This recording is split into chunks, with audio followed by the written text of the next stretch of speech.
Welcome back to Take Time for Torah. This week is Parshat Bhar. One of the most famous verses found in our Torah portion, in this Torah portion, is "Thou shalt proclaim liberty throughout the land." Those famous words that are found on the Liberty Bell. But our Torah portion begins with a very unique verse. Many of us are familiar with "Vadaber Adonai el Moshe lemor," that God spoke to Moses. And often that is an opening verse which is found everywhere. In this particular case, the opening verse is "Vadaber Adonai el Moshe bhar Sinai lemor." God spoke to Moses at Har Sinai. So the first question we can ask is, why is God speaking to Moses at this particular place? Well, of course it's clear. It's a revelatory moment. It's the moment that God is giving Moses the Ten Commandments and the Torah. And it goes on.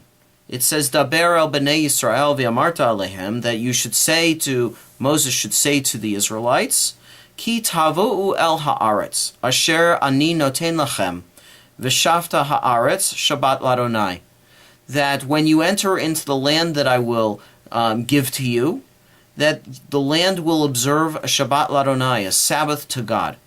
This is a direct reference to the Shemitah year.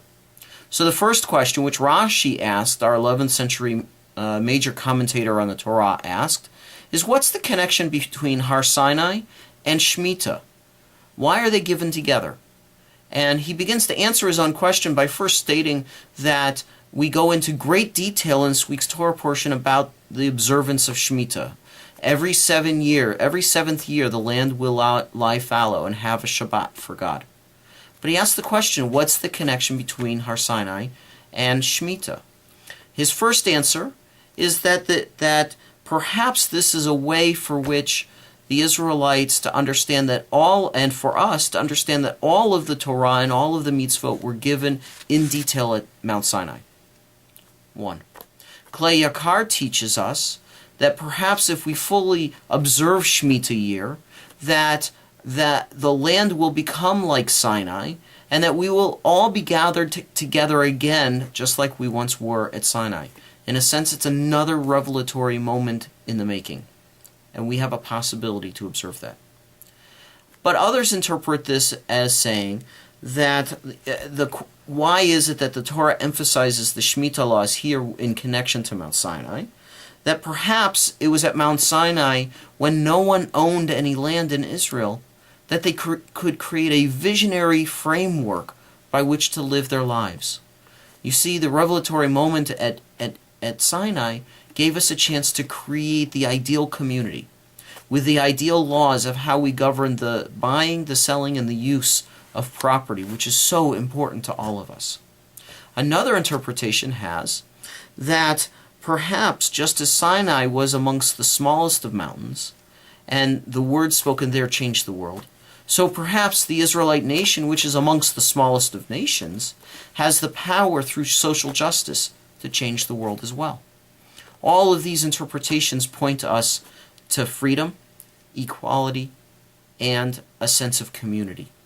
Freedom within the parameters of laws which are set up to help each other and to build each other up rather than to destroy each other.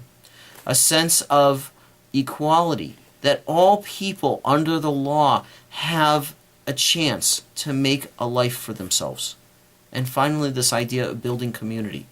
Building community is so important because when people are in times of need, they turn to their family and they turn to their community. And that's where the community can help them. You know, we have watched this week and continue to watch the utter devastation of the southern states, whether it be the tornadoes in Alabama, or now as we watch Tennessee and Louisiana suffer from extreme flooding. Those people will need our help. Are we ready to stand up and help them? We can help them through certainly monetary donations, but we may also be able to help them with our own two hands, to go down and to help clean up and help people recover their homes. A few years ago, I was in New Orleans helping to rebuild after Katrina. The feeling that I had helping someone get back into their house after such a devastating moment in their lives had my heart bursting for joy. Can't we do the same thing? There's a group called Nahama that is doing just that. Based out of Minnesota, they are staging places for people to volunteer their time to help recover. Shouldn't we get involved as well? I wish you a wonderful week. I hope you'll all be in Shul this Shabbat. We feature our Charlotte Culp Scholar in Residence weekend, featuring the wonderful group called Storytelling. I'll put their links at the end of this video, and I hope you'll join us. Shabbat Shalom, and have a good week.